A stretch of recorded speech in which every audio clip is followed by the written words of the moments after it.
Hi, welcome to my next video. This time I wanted to show you how I made this winter in Hokkaido digitally painted illustration. This is just one piece of 13 I did in this series, but this whole thing was a commission and I was supposed to wait until the beginning of 2021 before I could show any of this to you. But it's already 2021, so here is the first one.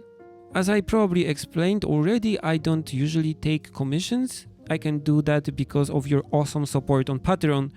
But sometimes a big commission comes that kind of matches what I would like to do either way. So matches my style and what I would like to paint either way. So I accept like one or two of these per year. And this was one of these commissions. I was approached by one of the mobile carriers in Japan, DOCOMO, and asked if I would help them make a calendar for 2021. This is a bit a special calendar because it's a corporate one, so it will be used inside of the company and they will send it to all their branches and other companies that work with them and other people that work with them. So of course, the first thing that I wanted to know was, would I be able to share the process with you here on YouTube and the images on my portfolio and website? To this condition, they said yes, so that was okay. What's more, the theme of the calendar was interesting for me because they wanted me to paint 12 scenes of Japan, but not only city scenes, but also nature and countryside, which I wanted to practice either way, so that was also a good point for me. Especially that all the scenes were from very different places from all over Japan, just places where DOCOMO is trying to innovate using their mobile technologies, helping people's everyday lives and their work. So for example, on a very remote island, they are tracking free roaming cattle using their mobile technologies, which is kind of interesting, and that was also featured in the calendar. So I had to paint an island and some cows actually, which is not something that I would usually do, but I guess it's good to take yourself outside of your usual art comfort zone. Okay, so in this series there were 12 illustrations, one for each month and a cover, like a bigger cover for the whole calendar.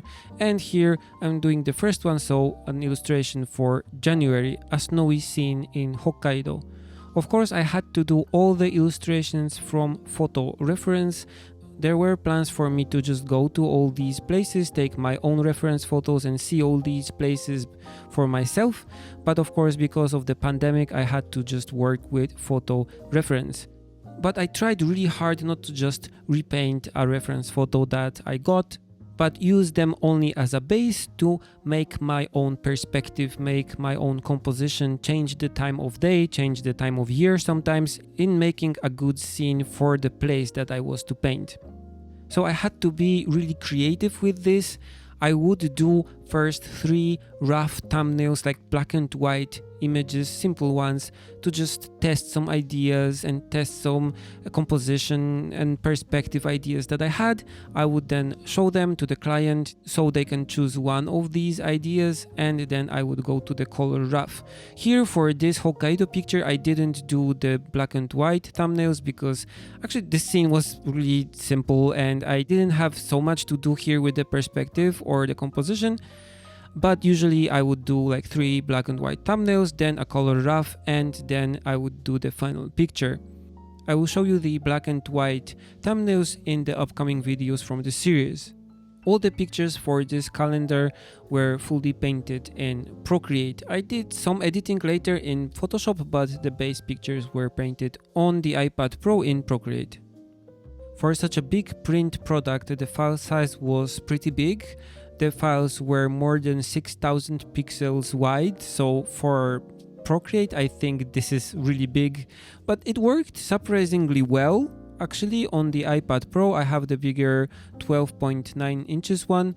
The only limit was the number of layers that I was able to use, which was a bit bothersome, especially in more complicated scenes like the city scenes that I had to do. There were a few of them.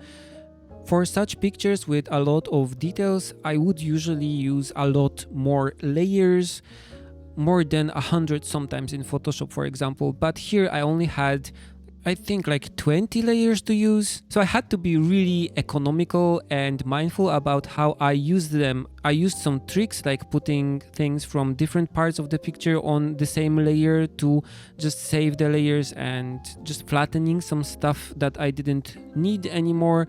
But even with these methods, I used just the layers to their limit, and I had to leave additional things like adding some shadows and lights and editing some things to do later in Photoshop.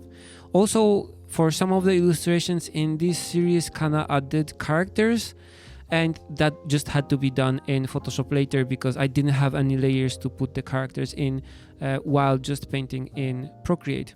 I could copy the file, I guess, and just flatten it and add the characters, but then if I had to fix anything in the base image again, I would have to do the whole process again, so it was kind of bothersome. I did the final editing in Photoshop.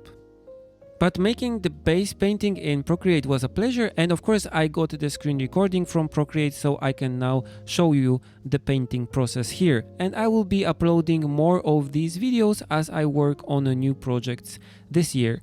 Okay, so this Hokkaido picture is nearly complete.